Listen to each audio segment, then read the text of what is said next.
जय माता दी, जय मां कामाख्या। यहाँ पर पधारे हुए सभी गणमान्य नागरिकों से मेरा विनम्र निवेदन है कि आज मंदिरों में जो बलि प्रथा बंद हो गई है, इसके ऊपर चर्चा की जाएगी। सभी व्यक्ति अपने अपने विचार रखेंगे और जो बलि प्रथा बंद हो गई है उसका क्या असर हो रहा है, इस संबंध में भी चर्चा करेंगे। तो मां भगवती जगत जननी की कृपा लेते हुए, उनके नाम का गुणगान करते हुए इस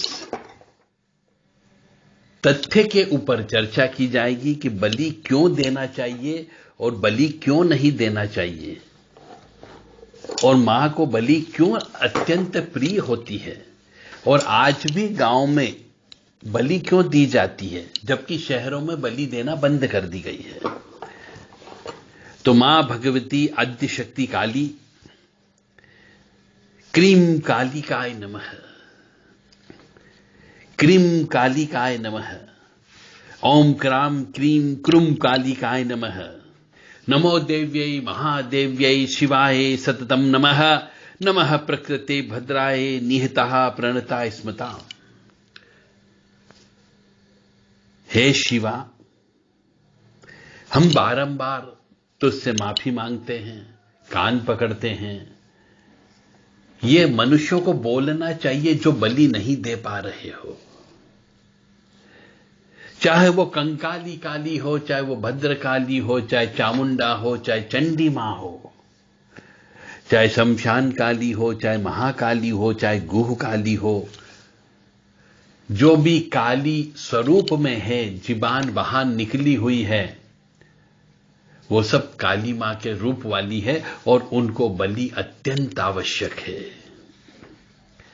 क्रीम क्रीम क्रीम रीम रीम होम होम भय भद्रकाली भय क्रीम क्रीम क्रीम रीम रीम होम होम, ये मां भद्रकाली का मंत्र है। और जो भी मनुष्य इन काली मां की सिद्धि लेना चाहता हो, उसे बलि देना अनिवार्य होता है। बलि दिए बिना काली माता की सिद्धियां प्राप्त नहीं हो सकती। इसलिए जो मनुष्य बलि नहीं देना चाहता हो, उसे काली मां की पूजा नहीं करनी चाहिए। मैं बार बार कहते रहा हूं और आगे भी कहता रहूंगा कि काली मां की सिद्धि बिना बलि दिए प्राप्त नहीं हो सकती। मतलब मां भगवती आद्य शक्ति काली मां को सिद्धि प्राप्त करने के लिए, कृपा प्राप्त करने के लिए बलि देना ही देना पड़ेगी। चाहे आप दक्षिण काली की सिद्धि लो, चाहे कंकाली काली की लें, चाहे भद्रकाली की लें, चाहे शमशान काली की लें, चाहे बीजासन देवी की लें।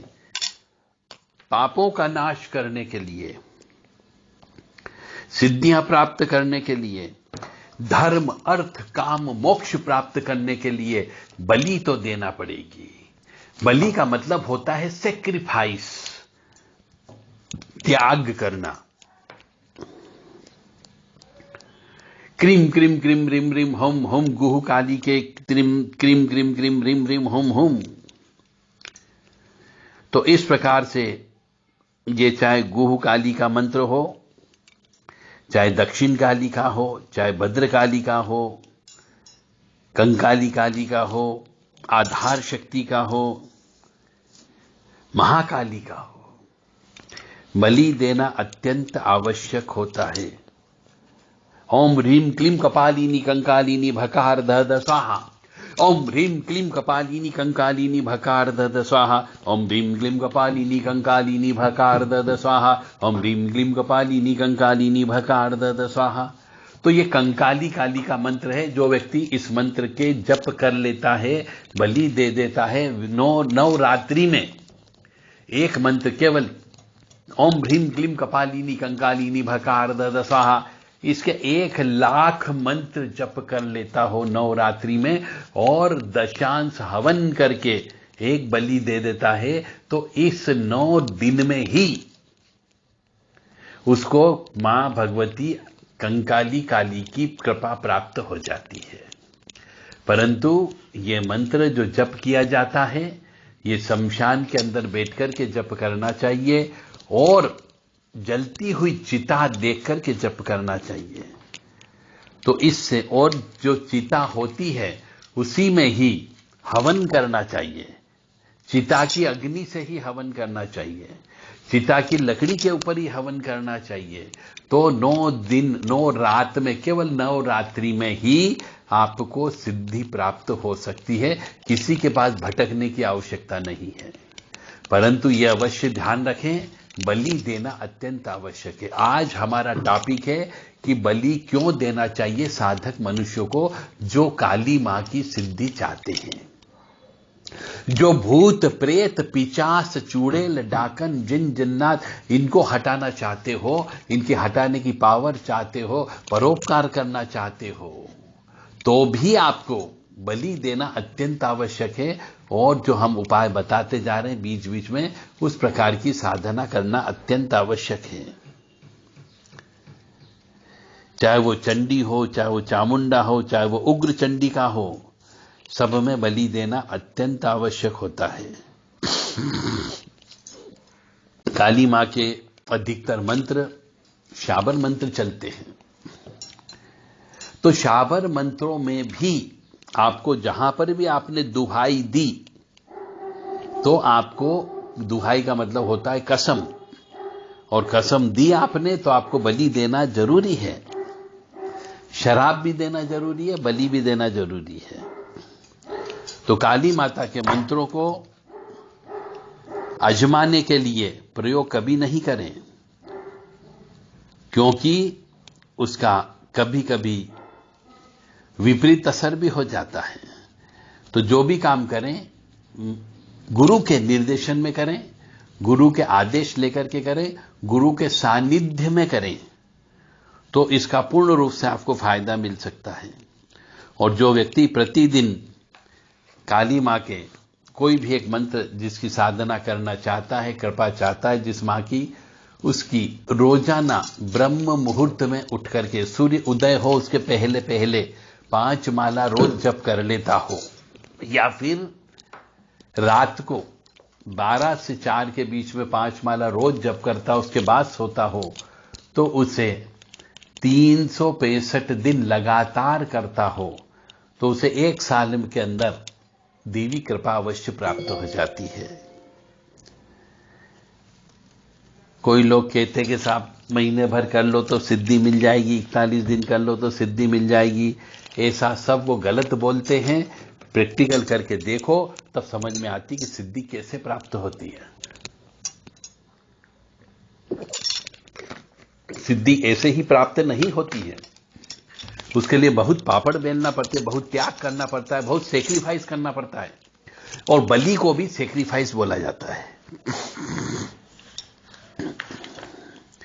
तो जैसा कि मैंने बताया है, क्रीम किम किम रिम रिम होम होम दक्षिण काली के किम किम किम रिम रिम होम होम स्वाहा, ये वाला मंत्र बोल करके काली मां की सेवा कर सकते हो और जप तप करके काली मां की कृपा प्राप्त कर सकते हो।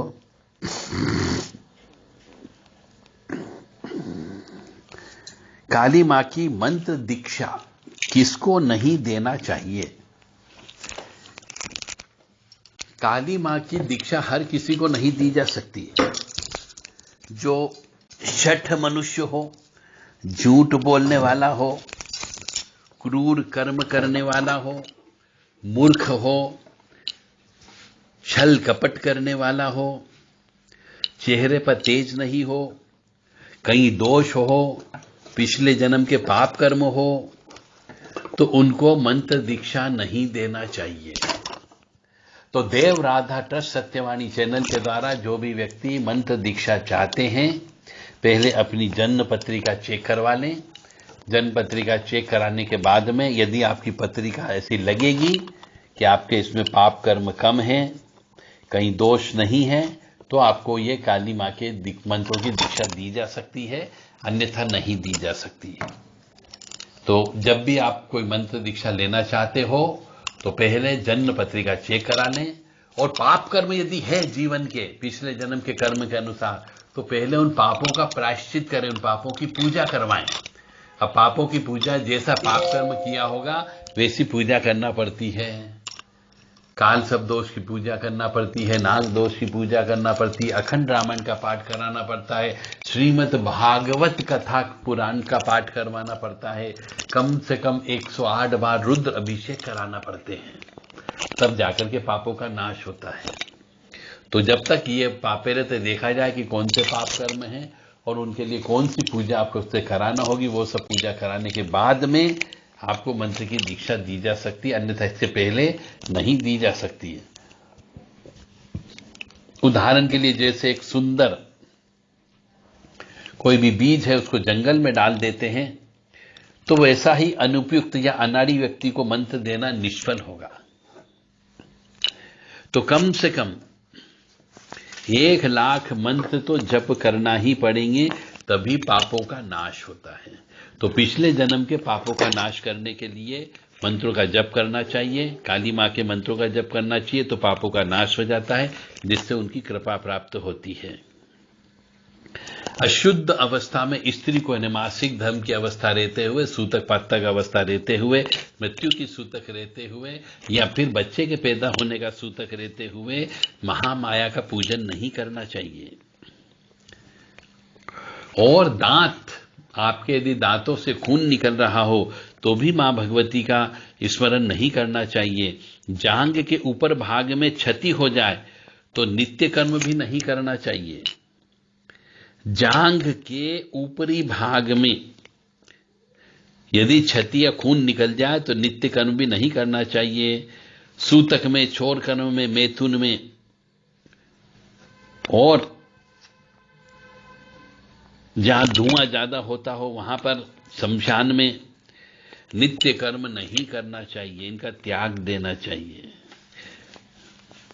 तो काली मां की मंत्र की दीक्षा केवल उसी को दी जा सकती है जो झूठ बोलने वाला नहीं हो, क्रूर कर्म नहीं करने वाला हो, मूर्ख नहीं हो, छल कपट करने वाला नहीं हो और पिछले जन्म का पापी हो, तो उसको नहीं दिए जा सकती।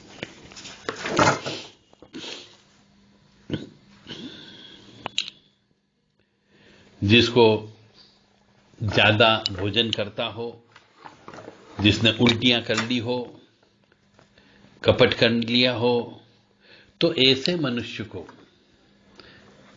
काली मां की दीक्षा नहीं दी जा सकती। मां भगवती काली मां को मुर्गे की बलि देते हैं, नारियल की बलि दी जाती है, बकरे की बलि दी जाती है, भैंसे की बलि दी जाती है, कबूतर की बलि दी जा सकती है, मछली की बलि दी जा सकती है, केले के वृक्ष की बलि दी जा सकती है, गन्ना की बलि दी जाती है और जायफल की बलि दी जाती है और अनार की बलि दी जाती है।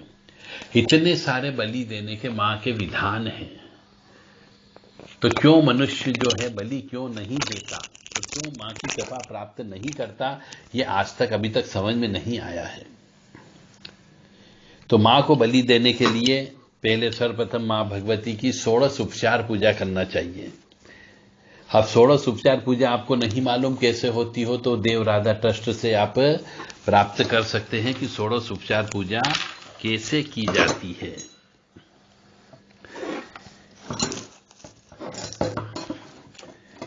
बलि निवेदन करने का मंत्र ओम ऐं ह्रीं एहो ही जगतमात जगर्ताम जगति जननी ग्रहण बलिम सिद्धिम देहि देहि शत्रु क्षयम कुरु कुरु ओम हं ह्रीं ह्रीं फट ओम कालिकाय नमः फट स्वाहा। ये वाला मंत्र बोल करके किसी भी काली मां को निवेदन करना पड़ता है, बलि का निवेदन करना पड़ता है। और जिस भी माता जी को बलि देना हो उस माता जी का नाम भी लिया जा सकता है। ओम ऐं ह्रीं एहो ही गुह कालिके मम बलि ग्रहणम ग्रहणम मम शत्रुणम नाशय नाशय खादय खादय ईश्वर ईश्वर चिंदी चिंदी सिद्धिम देहि देहि हुम फट स्वाहा। यह मंत्र भी बोला जा सकता है। यदि आपको बलि कैसे देना है, इसका कोई प्रशिक्षण लेना हो, बलि देने का विधान जानना हो अच्छे से विधि विधान से, तो आप देव राधा ट्रस्ट सत्यवाणी चैनल पर संपर्क कर सकते हैं। आप ये आकर के प्रैक्टिकल सीख सकते हो कि मां भगवती आद्यशक्ति काली मां को बलि देने के पहले कैसी पूजा की जाती है और कौन कौन सी पूजा करना चाहिए और कौन से मंत्रों का प्रयोग करना चाहिए। बलि देना अनिवार्य क्यों है? मां काली मां को प्रसन्न करने के लिए कई बार बलि देना होती है। जब हम बार बार बलि देते हैं तो उस शक्ति की आदत हो जाती है बलि और खून लेने की। इसलिए एक साधक को हमेशा बलि देते रहना चाहिए। काली मां को चाहे वह किसी भी रूप में हो, उसको बलि देना होती ही है। बिना बलि दिए प्रसन्न नहीं होती। यदि बलि नहीं देते हैं तो मां घर परिवार वालों को परेशानी देना प्रारंभ कर देती है, कष्ट होना शुरू हो जाते हैं। इसलिए जो बलि नहीं दे सकते उनको काली मां की सेवा नहीं करनी चाहिए। हमारे पास रोजाना प्रश्न आते हैं कि मैं घर पर काली मां की सेवा करना चाहता हूं, मैं घर पे काली मां का मंदिर बनाना चाहता हूं, मेरे दिल दिमाग में काली मां बसी हुई है। तो हम उनसे एक ही चीज कहते हैं कि पहले तो काली मां की पूजन अर्चन घर पे नहीं करनी चाहिए। मां भगवती आद्य शक्ति काली मां की पूजा के लिए अलग से मंदिर बनाना चाहिए, घर के कमरे में नहीं करना चाहिए। और जहां पर मां भगवती काली मां को बिठाते हैं अपन, उस जगह ऊपर किसी भी मनुष्य का चलना फिरना नहीं होना चाहिए। काली मां की मूर्ति की पूजा करनी चाहिए, तस्वीर की पूजा नहीं करनी चाहिए। मूर्ति भी ठोस धातु की बनी हुई हो, ऐसी मूर्ति की पूजा करनी चाहिए। और गलत मूर्ति की पूजा भी नहीं करनी चाहिए।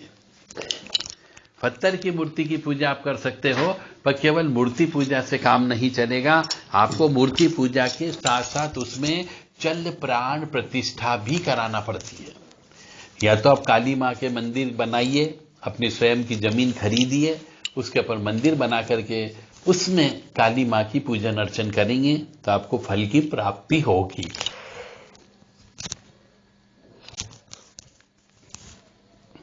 मां भगवती आद्य शक्ति काली मां की पूजा घर में नहीं करनी चाहिए, क्योंकि मां को शराब भी चढ़ती है, नींबू की बलि भी चढ़ती है और ओरिजिनल बकरे की बलि भी चढ़ती है। और मां भगवती आद्य शक्ति काली मां के साथ में अन्य बहुत सारी योगिनियां भी चलती है। सप्तघत मातृका में भी चल सकती, योगिनी के नीचे वाली यक्षिणियां भी चलती है, कुछ सेविका चलती हैं। तो उनकी बहुत सी ऐसी योगिनियां हैं जिनको खून लगता है, मांस लगता है, शराब लगता है। और कुछ योगिनियां ऐसी हैं जो बहुत ही तीक्ष्ण है, बहुत ही क्रोधित अवस्था वाली है। इसलिए काली मां की पूजा अर्चन जो है किसी एकांत स्थान में करना चाहिए, मंदिर में करना चाहिए, जहां उनकी प्राण प्रतिष्ठा हो। तो जो व्यक्ति काली मां की प्राण प्रतिष्ठा कराना चाहता हो, चाहे वो स्थिर प्राण प्रतिष्ठा हो, चर और अचर, चल और अचल, दो प्रकार की प्राण प्रतिष्ठा होती है। प्राण प्रतिष्ठा कराने के लिए भी आप देव राधा ट्रस्ट सत्यवाणी चैनल से संपर्क कर सकते हैं। विधि विधान से जो शास्त्र सम्मत है उसके अनुसार काली मां की प्राण प्रतिष्ठा करके आपको मूर्ति दी जाएगी। यदि आप अचल प्राण प्रतिष्ठा कराना चाहते हैं तो वह प्राण प्रतिष्ठा केवल मंदिर में होती है। और चल प्राण प्रतिष्ठा किसी भी ठोस धातु की मूर्ति में की जा सकती है, परंतु मूर्ति भी सही होना चाहिए, गलत मूर्ति नहीं होना चाहिए। अक्सर मनुष्य गलत मूर्ति की पूजा करता है, इसलिए उसको भी कहीं ना कहीं पर तकलीफ होना प्रारंभ हो जाती है। जैसे हम गलत वास्तु वाले मकान में रहते हैं तो हमें तकलीफ कष्ट होता है, उसी प्रकार से गलत मूर्ति की पूजा करने पर भी हमें कष्ट की प्राप्ति होती है।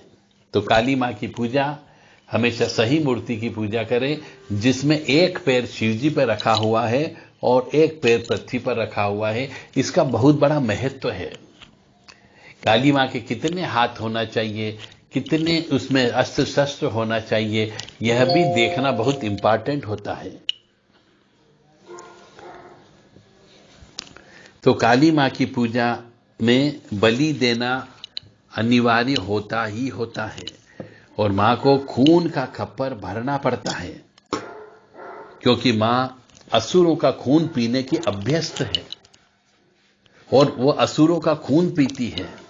बकरा असुर का प्रतीक है, क्योंकि राजा दक्ष का सिर काटने के बाद उनके सिर की जगह बकरे का सिर लगाया गया था और महिषासुर का वध मां ने किया था। महिष यानी भैंसा, तो भैंसे के रूप वाले राक्षस का वध मां ने किया था, इसलिए भैंसे का वध किया जाता है।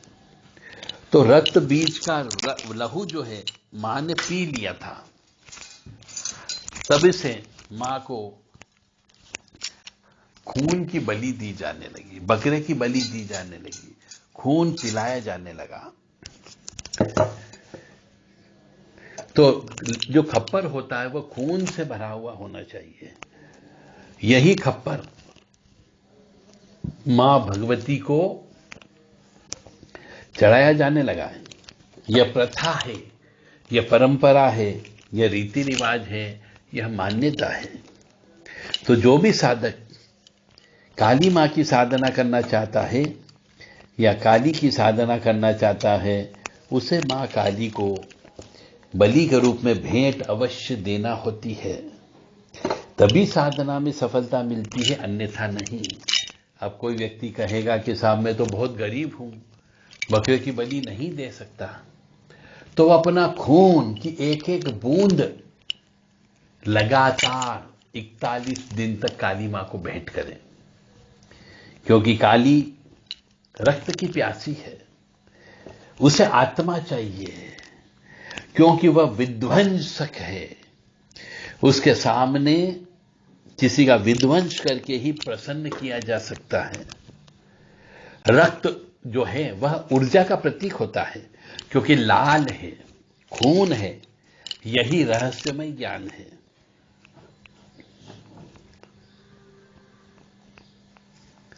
आज भी कुछ कुछ पवित्र शक्तिशाली स्थान हैं जहां पर जीव की बलि देने की प्रथा है और जीव पर उस शक्ति को बिठाया जाता है, फिर बलि देकर बीमारी ठीक की जा सकती है। ओझा, गुनिया, पंडा, भोपा, भगत, बाबा, झाड़ फूक करने वाले, घोला, ये लोग अपनी शक्ति से काम करवाते हैं। कार्य पूर्ण होने पर ये शक्तियां जो होती है, जिनसे काम कराते, बलि की मांग करती है। तो यह क्या है? यह काली अदृश्य शक्तियां हैं, जिनको भोग तो देना ही पड़ता है, अन्यथा अदृश्य शक्ति की ऊर्जा समाप्त हो जाती है। तो भारत में वापिस देवी शक्ति को जागृत करना है या विभिन्न शक्तिहीन शक्तिपीठों को जागृत करना है, तो वहां पर बलि देना अनिवार्य होगा, अन्यथा बहुत से शक्तिपीठ धीरे धीरे लुप्त होते जा रहे हैं। जो साधक मां काली मां को खून नहीं दे सकते हो, बलि नहीं दे सकते हो, शराब नहीं दे सकते, शहद नहीं दे सकते, उन्हें काली मां को पूजा करने का और साधना करने का अधिकार नहीं है, अन्यथा वह पूजा अधूरी रहती है, मां की कृपा प्राप्त नहीं होती है। इसलिए देवी शक्तियां शरीर में आने के बाद पूजन अर्चन विधि विधान से नहीं होने की वजह से वह शरीर या चोला छोड़ के चली जाती है। और बहुत से शक्तिपीठ हैं जहां पर आज की तारीख में बलि देना बंद कर दी गई है, तो उन शक्तिपीठ में ऊर्जा ही नहीं बची है। वहां जाते हैं तो ऐसा लगता है खाने को दौड़ रहा हो, उच्चाटन हो गया है। तो यदि आपने महाकाली मां के मंदिर में, कंकाली काली के मंदिर में, दक्षिण काली के मंदिर में, शमशान काली के मंदिर में यदि बलि देना बंद कर दी, तो यह शक्तियां मनुष्यों की बलि देना प्रारंभ कर देती है, क्योंकि उसे तो जवान और जीवंत बलि चाहिए। जीवंत शक्ति चाहिए। इसलिए हम कहीं कहीं हम देखते हैं कि बहुत से मंदिरों में, बहुत सी जगहों पर, तीर्थ स्थानों पर भगदड़ मच जाती है। और भगदड़ मचने पर क्या होता है, गिर करके, दब करके बहुत से मनुष्य मर जाते हैं। बस पलट जाती है, ट्रक का एक्सीडेंट कराकर मानव की बलि भी ले लेती है और खून भी मिल जाता है। हम देखते हैं ऐसा अधिकांशतः 30 त्योहारों पर ही होता है। जब इन शक्तियों को बलि की आवश्यकता होती है, तब भगदड़ मचा करके उनकी जान ले लेती है। हिंदू धर्म के मेले या पर्व पर ही लेती है अक्सर, क्योंकि काली क्रोध है, ज्वाला है, महाअंधकार है। तो काली महाकाल की वाम तरफ की शक्ति है। ये और रहस्यमय ज्ञान सुनिएगा आप, कि वाम शक्ति है महाकाली की, महाकाल की, जो दक्षिणा के ऊपर यहां पर बैठी हुई है, यानी शिव जी के ऊपर है। दक्षिण दिशा यम की दिशा कहलाती है, यमराज की दिशा कहलाती है, और यमराज की संहारक शक्ति भी है। एक बार और सुन लीजिए कि काली मां जो है वो महाकाल की वाम तरफ की शक्ति है, वाम शक्ति है। दक्षिणा के ऊपर बैठी खड़ी है, यानी कि शिव जी के ऊपर है। तो दक्षिण दिशा यम की है और महाकाली मां जो है यमराज की संहारक शक्ति है। तो काली मां को बलि देने के पहले उसकी विशेष पूजा की जाती है। उसके साथ रहने वाली योगिनियां, वीर, भैरव, पिशाचिनी इत्यादि को भी भोग दिया जाता है। तो कोई ऐसा नहीं है कि केवल काली मां ही भोग लेती हो। ये दूसरी योगिनियां होती है, 64 योगिनियां होती है, और 64 योगिनियां भी 5 प्रकार की होती है। तो 300 प्रकार की शक्तियां होती है जो ये बलि और बलि का खून और मांस लेने का काम करती है। तो जब भी मां काली मां की आप पूजन अर्चन करें तो ध्यान रखें, गलत मूर्ति लेकर के नहीं आना है, सही मूर्ति लेकर के आना है। दोनों पैर शिव जी के ऊपर नहीं होना चाहिए, एक पैर शिव जी के ऊपर होना चाहिए, और खप्पर अवश्य होना चाहिए, और खप्पर भी खून से भरा हुआ खप्पर होना चाहिए। एक हाथ में मुंडी होनी चाहिए ऊपर की तरफ, और मुंडी से खून टप टप चूता हुआ खप्पर में गिरना चाहिए। ऐसी मूर्ति की स्थापना आपको करना है और ऐसी मूर्ति की पूजा करना है।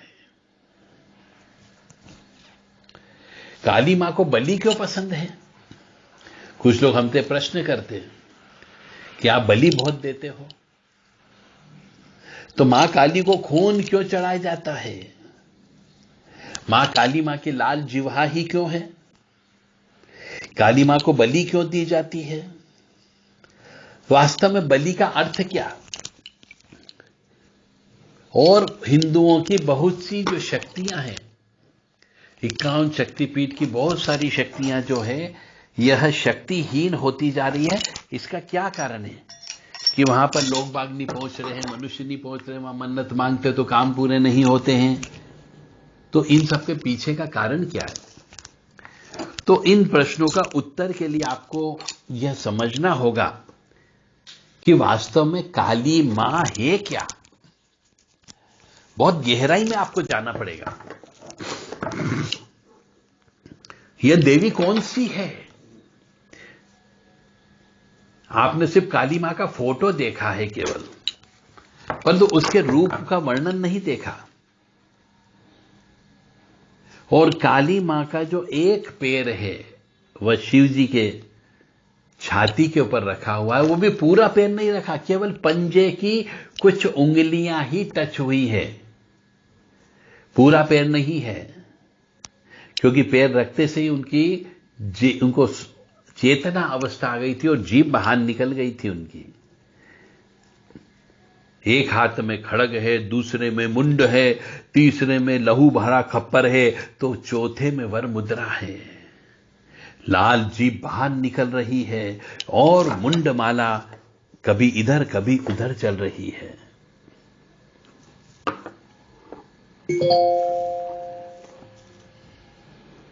तो वास्तव में काली मां जो है संहारिणी शक्ति है। संहारिणी शक्ति यानी मारने वाली शक्ति है।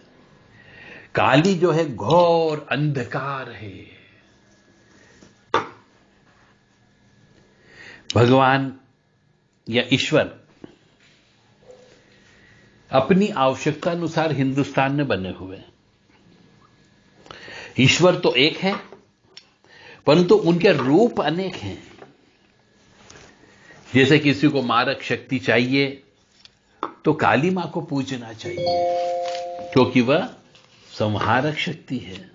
यदि किसी को रुपये चाहिए तो लक्ष्मी जी का पूजन किया जाता है, और किसी को ज्ञान चाहिए तो विद्या की देवी सरस्वती का पूजन करना चाहिए। इस प्रकार से हमारे पूर्वजों ने देवी देवताओं की रचना की है और उसी के अनुरूप मंत्र की भी ध्वनि बनाई है, और सभी के बीच मंत्र भी अलग अलग दिए हैं, और सभी की पूजा का विधि विधान भी अलग बनाया गया है। कि दिवाली लक्ष्मी जी की पूजा का विधान अलग है, काली मां की पूजा का विधान अलग है, नवरात्रि में दुर्गा जी की पूजा का विधान अलग है। तो काली मां, काली शक्ति को इस प्रकार से बनाया गया है कि उन्हें एक वर्ष में एक बार या 2 बार बलि अवश्य देना है। यदि बलि नहीं दोगे तो उस स्थान की ऊर्जा धीरे धीरे कम हो जाएगी, क्षीण हो जाएगी, और वह ऊर्जा ही नष्ट हो जाएगी। तो आज भी हम देखते हैं बहुत सी जगह बलि दी जाती है तो वहां ऊर्जा होती है, और जहां पे बलि नहीं देते हैं वहां पे ऊर्जा नहीं होती है। जय माता दी, जय मां कामाख्या। आगे अभी और भी है जिनके लिए हम चर्चा करेंगे। तो बलि का अर्थ नैवेद्य या भोग होता है।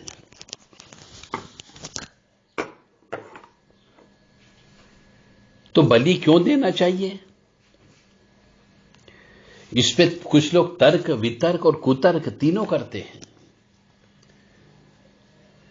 मांस खा रहे हैं पर बलि नहीं देंगे, बलि का विरोध करते हैं। और यदि बलि देना हम संपूर्ण भारत में यदि बंद हो गई तो मान करके चले जहां जहां भी काली मां के स्थान है, भैरव जी के स्थान है, वहां पर शक्तिहीन हो जाएंगे वह स्थान। किसी की मन्नत पूरी नहीं होगी, किसी के काम काज पूरे नहीं होंगे, वह स्थान ही जागृत नहीं रहेंगे, शक्तिहीन हो जाएंगे।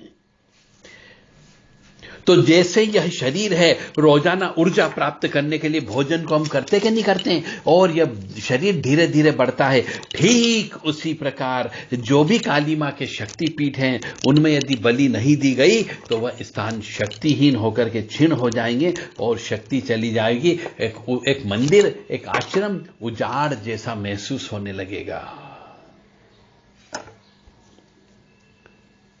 आपके घर पर इन्वर्टर लगा है, यदि उसमें आप लाइट कंज्यूम कर ली तो उसे चार्ज करना पड़ेगा कि नहीं करना पड़ेगा? अन्यथा इन्वर्टर की बैटरी बैठ जाएगी, ठीक इन्वर्टर काम करना बंद कर देगा। ठीक इसी प्रकार काली मां के स्थल पर यदि बलि नहीं दी गई तो वह स्थान शक्तिहीन हो जाएंगे, और बहुत से तो हो गए। हम काली मां के मंदिरों में जाते हैं तो वहां पे कुछ रौनक ही नहीं रहती है,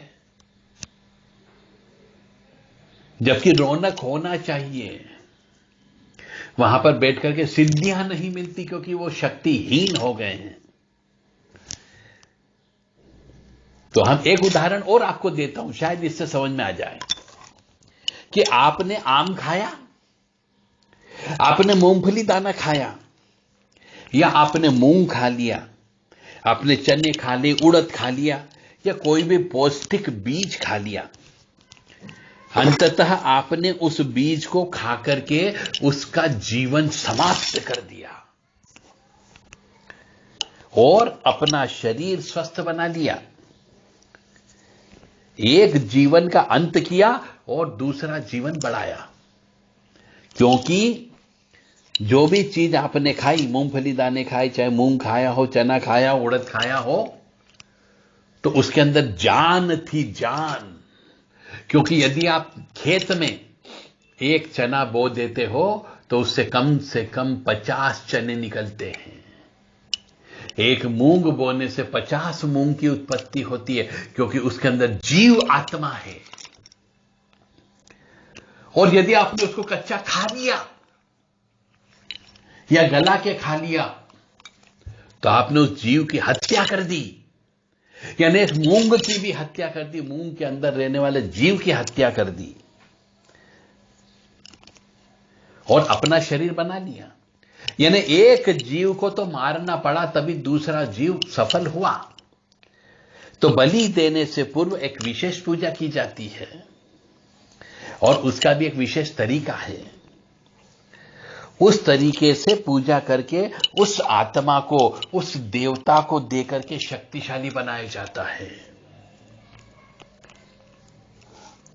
जैसे मां कामाख्या में कभी जाकर के देखो, कभी मां तारा में जाकर के देख लो, तारापीठ। कलकत्ता काली के वहां जाकर के देख लिए, कलकत्ता में जो काली शक्ति पीठ है वहां पर जाके देख लो। और भी जैसे नेपाल में चले गए आप तो गुहेश्वरी देवी के वहां जाकर के देख लीजिए। तो प्रसिद्ध जितने भी शक्तिशाली काली शक्ति पीठ हैं, आज वहां पर रोजाना बलि होती है। तो वहां पर जब बलि दी जाती है, भोग दिया जाता है, तभी वो स्थान आज जागृत कहलाते हैं और उनका नाम मंत्रों में भी आता है, उनकी आन दी जाती है। तो शाबन मंत्र जितने भी पाठ करने वाले हैं, शाबन मंत्रों का प्रयोग करने वाले हैं, उन सबको भी बलि देना अनिवार्य होता है, अन्यथा उनके मंत्र काम नहीं करते हैं। और जितने भी तांत्रिक हैं, गुनिया हैं, ओघड़ हैं, अघोरी हैं, ये सब बलि देते हैं। चाहे गुप्त रूप से देते हो, पर देना पड़ती है। तो बलि का अर्थ क्या है? बलि का अर्थ है नैवेद्य या भोग। नारियल फोड़ना भी बलि है और नींबू को काटना भी बलि है और बकरे को काटना भी बलि है और मुर्गे को काटना भी बलि है और सूअर को काटना भी बलि है, महिष को काटना भी बलि है। अलग अलग जगह अलग अलग प्रकार के पशु की बलि दी जाती थी और अभी भी दी जाती है। इसमें नई ऊर्जा जिसमें होती है उसे मुक्त कर दी जाती है और वो ऊर्जा को प्राप्त कर लिया जाता है।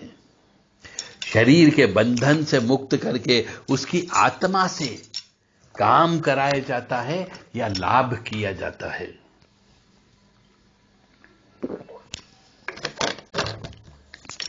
बलि के लिए हमेशा जवान युवा पशु का ही चयन किया जाता है। बुढ़े पशु की बलि नहीं दी जाती है, क्योंकि नई ऊर्जा से कार्य कराने के लिए ऊर्जावान आत्मा चाहिए, जो शक्तिशाली होनी चाहिए, जवान होनी चाहिए। कोई भी साधु, संत, त्यागी, तपस्वी, कथावाचक, बड़े बड़े महामंडलेश्वर इस विषय पर चर्चा करने से कतराते हैं, क्योंकि वह इसके वास्तविक तथ्य को नहीं जानते, और जानते भी हैं तो रुपए पैसे के लालच में बोलते नहीं हैं।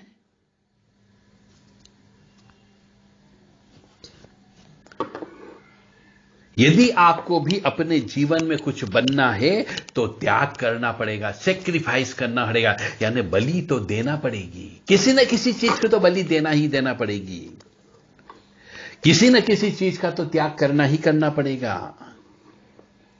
जैसे आप पढ़ाई कर रहे हैं और प्रथम डिवीजन आते हैं तो कहते हैं कि रात दिन की मेहनत थी इसलिए मैं प्रथम आया।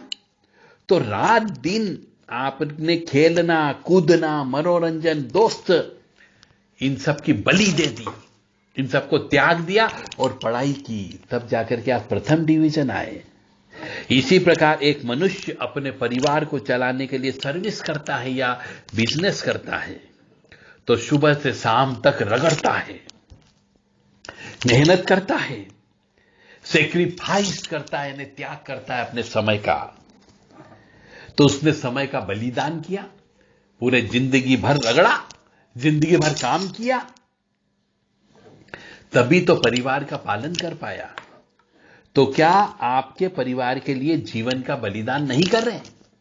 आप भी तो अपने जीवन का बलिदान कर रहे हो, क्योंकि 8-10 घंटे घर से बाहर रहते हो, पैसा कमाते हो, मेहनत करते हो, किसी की सुनते हो, तब जाकर के पैसा कमाते। तो ये क्या? ये आपने बलिदान दिया है, समय का बलिदान दिया है। अपने जीवन को 10 घंटे परिवार से दूर रखा तो जीवन का बलिदान नहीं है। पशु भी अपने जीवन को विकसित करने के लिए दूसरे पशु पक्षी को संहार करके खाते हैं। क्या आपने नहीं देखा कभी कि एक चिड़िया भी अपने बच्चों को पालने के लिए शुरू के अंदर जवान जो छोटे मोटे कीट पतंग होते हैं उनको पकड़ करके मार करके अपने बच्चों को खिलाती है। यानी कि एक जीवन को विकसित करने के लिए दूसरे जीवन को तो समाप्त होना ही होना पड़ेगा। यही त्याग है, यही बलि है। क्या एक हिंसक पशु, शेर, चीता, लोमड़ी ये इत्यादि अपने बच्चों को पालने के लिए क्या दूसरे जीव की हत्या नहीं करते? करते हैं। सेक्रीफाइस, यहां पे भी बलि देना हुआ। तभी अगर नहीं पकड़ेंगे, नहीं मारेंगे तो अपने बच्चे नहीं पाल पाएंगे। मतलब बहुत गहनता से विचार करिए कि एक जीव को पालने के लिए दूसरे जीव को मारना पड़ता है। यही बलि है। इसलिए मां काली को बलि दी जाती है और देना चाहिए, अन्यथा काली मां की शक्ति ही समाप्त हो जाएगी। तो हिंदुत्व की रक्षा कैसे होगी? ओम छाक त्वं बलि रूपेण महाभाग्यम दुप स्थितः प्रणमामि सदा भक्त्यम रूपिणीं बलि रूपिणीं चंडिका प्रीति कामस्य दातुरापद्धि नाशिने चंडिका बलि रूपाय बले तुभ्यम नमो नमः ह्रीं बलि रूपाय विद्महे देवी प्रियाय धीमहि तन्नो पशु प्रचोदयात् पशुपाशाय विद्महे विप्रकर्णाय धीमहि तन्नो छाग प्रचोदयात्। ये बलि देते समय इन मंत्रों का प्रयोग करना पड़ता है, तब जाकर के आप बलि दे सकते हैं। तो मां काली को कौन बलि दे सकता है, कौन खून दे सकता है? एक तो साधक मां काली को खून दे सकता है। सामान्य मनुष्य को खून नहीं चढ़ाना चाहिए। काली को खप्पर में खून दिया जाता है, खून शमशान काली को दिया जा सकता है। घर में काली माता को खून नहीं देना चाहिए। परंतु यदि आपने मंदिर बनाया हुआ है, अलग से बिल्कुल सेपरेट है, और उस मंदिर के ऊपर किसी की भी चला फिरी नहीं होती हो, तो वहां पे आप बलि दे सकते हो। तो देवी के साथ चलने वाले वीरों को खून दिया जाता है। भक्त संयम का खून दे सकता है, किसी राक्षस का खून चढ़ा सकता है, और दुश्मन का भी खून चढ़ा सकता है। जया और विजया को माता काली ने ही रक्त की धार पिलाई थी, जिसको हम छिन्नमस्ता कहते हैं। ओम श्रीम ह्रीम ह्रीम क्लीम ऐं वज्रविरोचन्य ओम ओम फट स्वाहा, उसे छिन्नमस्ता कहा जाता है। बहुत सी कृत्याएं होती है, डाकिनी होती है, शाकिनी होती है, योगिनियां होती है, उन सबको मांस का भोग दिया जाता है। काली मां को शमशान में बलि देना चाहिए, भोग देना चाहिए। खून और उनका स्थान, जो निवास स्थान है, वह काली मां का स्थान वहीं पर ही है। मुख्य स्थान जो है मां काली मां का शमशान ही है। वह काली शमशानवासिनी है।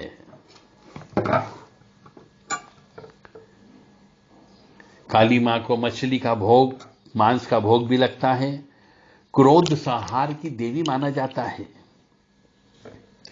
रक्त का कटोरा हमेशा साथ में रहता है क्योंकि वह शत्रुओं का नाश करती है, मनोकामना पूर्ण करती है और ऊर्जा को मुक्त करती है। किसी अन्य कार्य में ऊर्जा का प्रयोग करना हो तो बलि देना होती है। जीवंत और ऊर्जावान हो उसकी ही बलि दी जाती है, न जवान की ही बलि दी जाती है, बुड्ढे की बलि नहीं दी जाती है। अधिक आयु वाले प्राणी की बलि नहीं दी जाती है।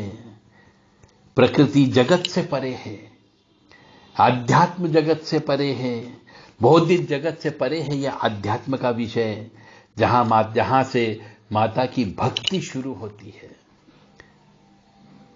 जैसे अन्य धर्म में बलि दी जाती है वैसे ही हिंदू धर्म में भी बलि दी जानी चाहिए। यह अत्यंत आवश्यक और अनिवार्य है।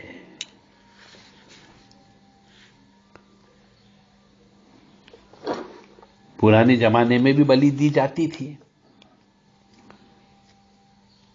और मां को बलि क्यों दी जाती है हमने आपको बता ही दिया है। फिर भी हम जानते हैं हम ईश्वर बना सकते हैं।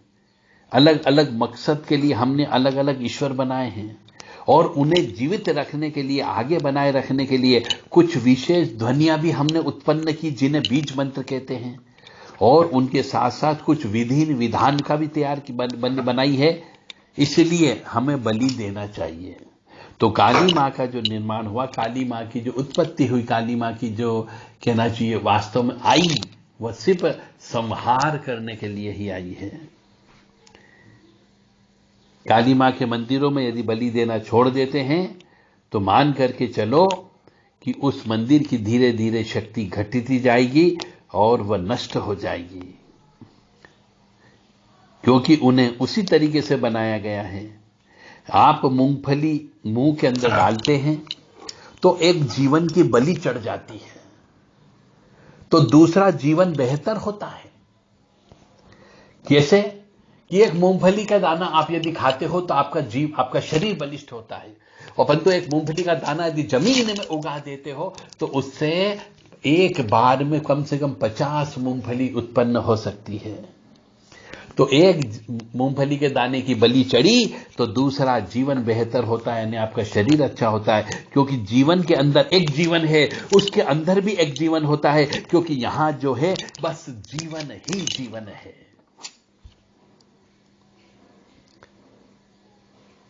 तो उन्हें रोजाना नए जीवन की जरूरत पड़ती है। इसका मतलब यह नहीं कि वह उसे खाना चाहती है, वह उनका जीवन है।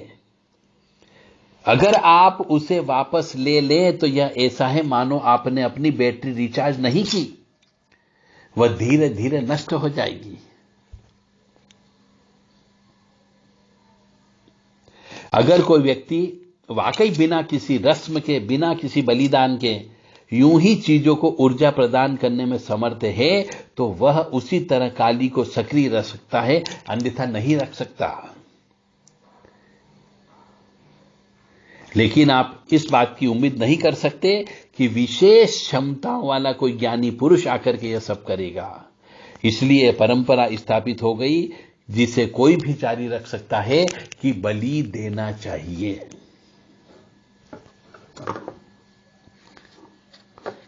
आप बहुत से प्रश्न कहते हैं कि क्या बलि देने से भगवान खुश होते हैं? यहां तक कि आज भी अधिकांश मंदिरों में, काली मंदिरों में जो पावरफुल है, शक्तिशाली हैं, उन मंदिरों में बलि दी जाती है। तो क्या यह क्रूरता नहीं है? तो मैं कहता हूं वैसे भी लोग बाग मांस खा रहे हैं। किसी कसाई के घर में उन्हें मारने के बजाय आप उस जीवन ऊर्जा को एक खास तरीके से इस्तेमाल करके अपने बनाए गए देवता को शक्तिशाली बना रहे हो।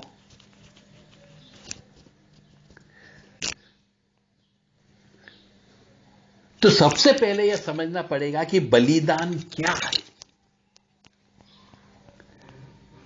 मैं आपसे रिक्वेस्ट करता हूं, प्रार्थना करता हूं कि आप इस नजरिए से इसे देखो, नजरिया बदलो थोड़ा। मैं पशु बलि या मानव बलि की बात नहीं कर रहा हूं अब यहां पर, बलि कैसी भी हो, मैं सिर्फ यहां पर यह बता रहा हूं कि उसके पीछे की वजह क्या है।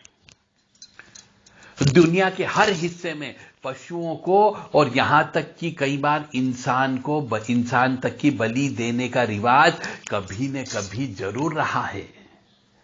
तो दुनिया का कोई भी हिस्सा ऐसा नहीं है जहां बलि प्रथा नहीं हुई थी।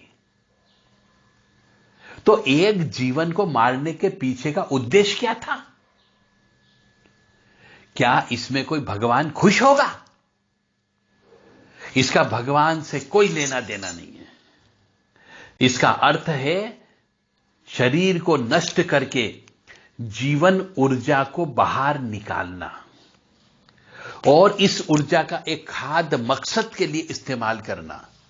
बस वह एक थोड़ी सी अभ्यास करने की टेक्नोलॉजी है। मैं तो यही कहूंगा, एक टेक्नोलॉजी है। आप नारियल को फोड़ते हो, वह भी एक बलि है, क्योंकि मंदिर में नारियल तोड़ने या नींबू काटने का उद्देश्य बन गई नई ऊर्जा को मुक्त करना है और उसका लाभ उठाना है। किसी बकरे या मुर्गे या किसी भी चीज को काटने का उद्देश्य भी यही है।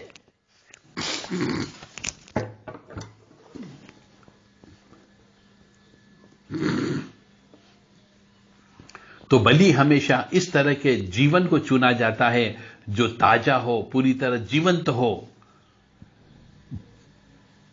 यही बात पशु बलि पर लागू होती है। जवान और जीवंत बकरे को चुना जाता है, लेकिन लोग सिर्फ गर्दन और नारियल तोड़ते हैं। उसका लाभ कैसे उठाना उन्हें मालूम ही नहीं है। वह तकनीक काफी हद तक नष्ट हो गई है। बहुत कम जगहों पर इसकी जानकारी है और बाकी जगहों पर वे बस रस्म की तरह उसे करते हैं और सोचते हैं इससे देवी देवता खुश होंगे। वैसे भी नारियल फोड़ा तो आपको ही खाना है, मुर्गा काटा तो भी आपको खाना है, या किसी भी चीज की आपने बलि देने वाले हैं तो उसको आपको ही खाना है। कोई देवी देवता आकर के तो उसे नहीं खाएगा। तो अलग अलग जगह पर अलग अलग बलि देने की प्रथा है।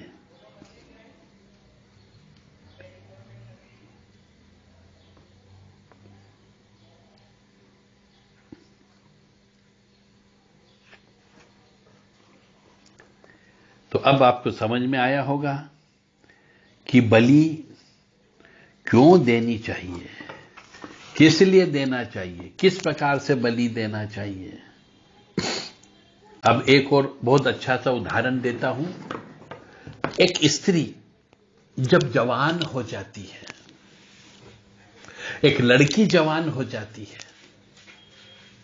तो वह मासिक धर्म से होने लगती है, पीरियड से होने लगती है, रजस्वला से होने लगती है।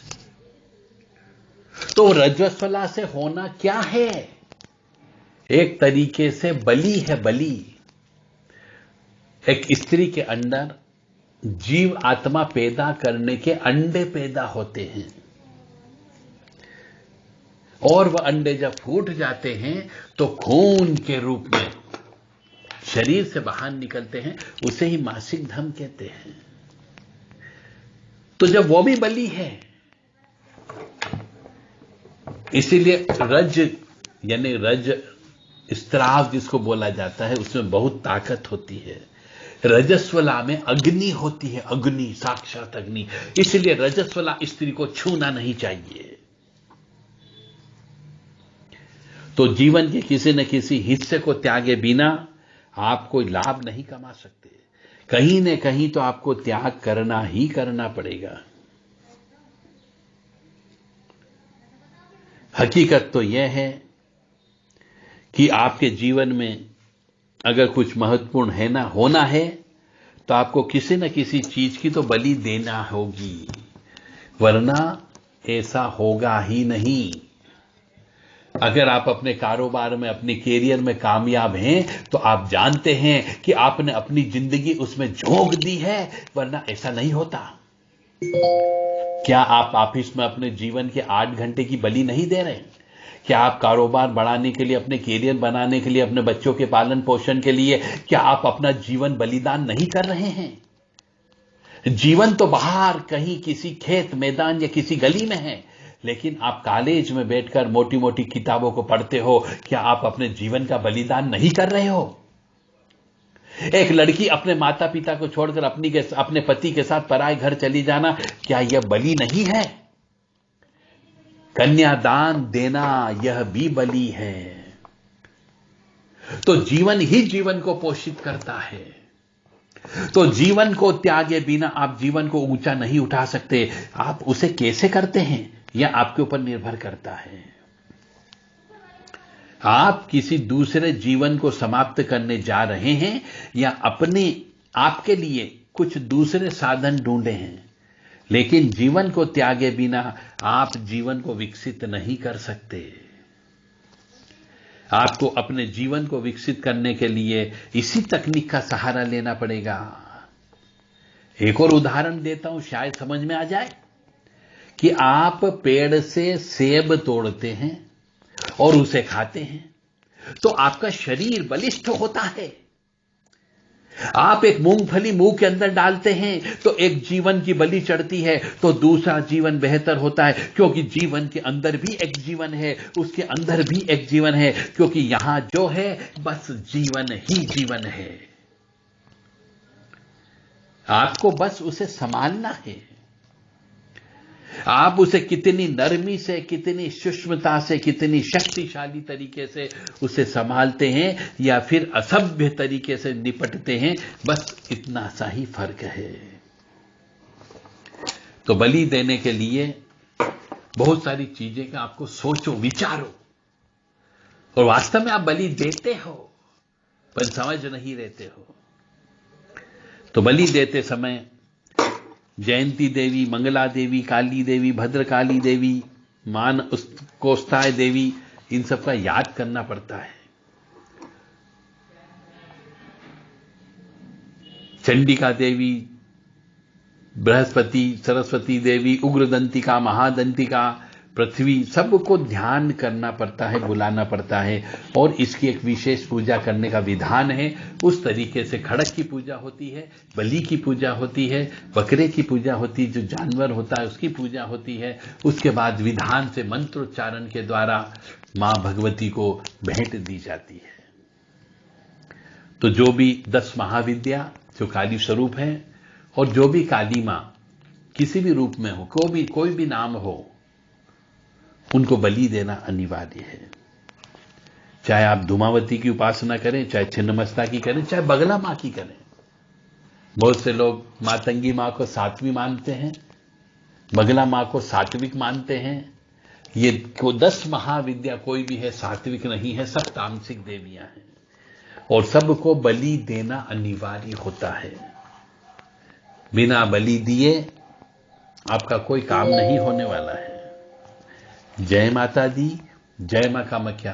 अपने कान खोलो, अपना दिमाग खोलो, अपना दिल खोलो और सोचो, 10 महाविद्या काली मां के शरीर से निकले हुए हैं, काली मां के ही अंश हैं। इसलिए 10 महाविद्या, काली, तारा, महाविद्या, षोडशी, भुवनेश्वरी, भैरवी, छिन्नमस्ता च विद्या धुमा तथा बगला, सिद्ध विद्या च मातंगी कमलात्मिका, एत 10 महाविद्या सिद्ध विद्या प्रतिर्किता। तो ये सिद्ध विद्या है, इनको बलि देना ही देना पड़ेगी, तो ही आपको सिद्धियां प्राप्त होगी, अन्यथा सिद्धियां प्राप्त नहीं होगी। मानो या न मानो, ये पूर्णतः सत्य है।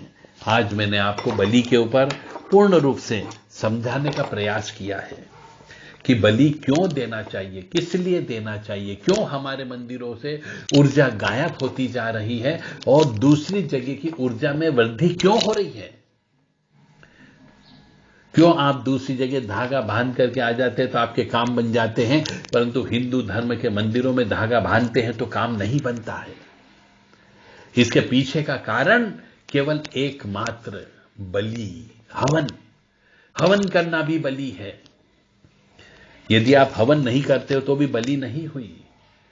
मंदिरों में पहले बलि हुआ करती थी, जो वो बलि का ही प्रतीक हुआ करती थी।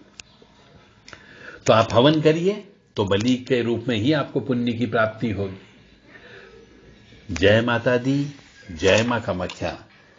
मेरी आज की इस विचारधारा से यदि किसी मनुष्य को, किसी आत्मा को, किसी स्त्री को, किसी पुरुष को यदि आत्मा को ठेस पहुंचा हो, मन को ठेस पहुंचा हो, तो हम माफी मांगते हैं। परंतु जो नियम है, जो शास्त्र में वर्णित है और जो आज प्रचलन में चल रहा है, हमने वो बात आपके समक्ष रखी।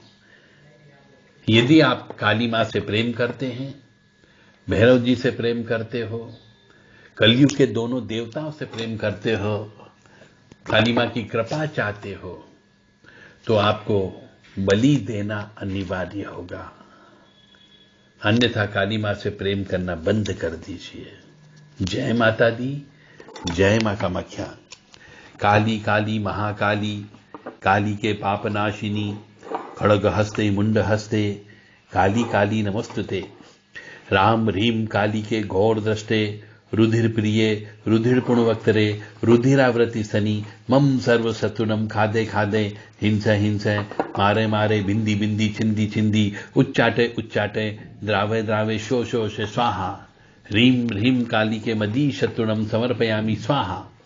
ओम जय जय किरी किरी, कुटु कुटु कट कट, किटी किटी, मर्दे मर्दे। ओम जय जय किरी किरी, कुटु कुटु कट कट, किटी किटी, मर्दे मर्दे स्वाहा। जय काली कंकाल मालिनी, जय मंगला महाकपालिनी, रक्त बीजवदकारिणी माता, सदा भक्तन की सुखदाता।